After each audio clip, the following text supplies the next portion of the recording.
Inderpreet has founded a concept called Grey Shades, where he is offering meaningful engagement and fellowships to senior age group, है ना? Yes. अब खैर आप ही बताओ क्या करते हो, बिकॉज ये चीज़ बिल्कुल एक नई चीज़ है.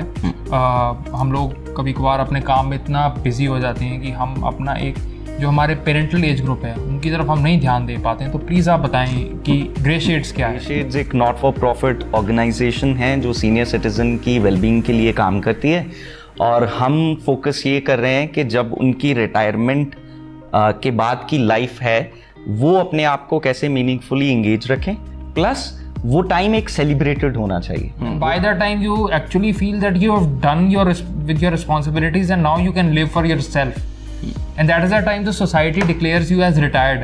तो ये होता है कि नहीं? I think है ना. Explain me what the fellowship is. What do you do with them? So जो अप्रोच है ग्रे शेड्स का वो ये है कि हम उनको कुछ बता नहीं सकते हैं.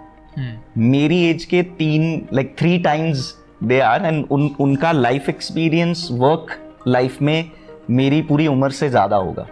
सो we don't tell them, it's experiential journey.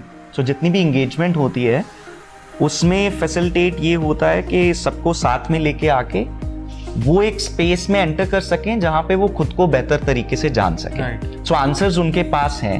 We create space, we facilitate activities in a way where they are able to take a pause and reflect and then decide.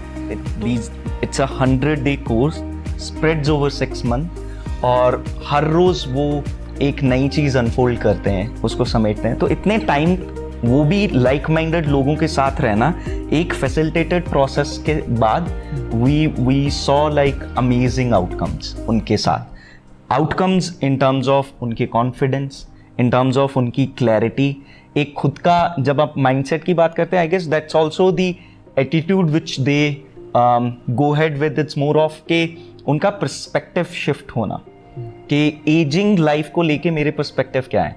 एक सीनियर को आप बिठा के अगर किसी से बात भी करो ना कि आपकी एज अभी 60 है, क्या आप 20-25 साल करोगे क्या?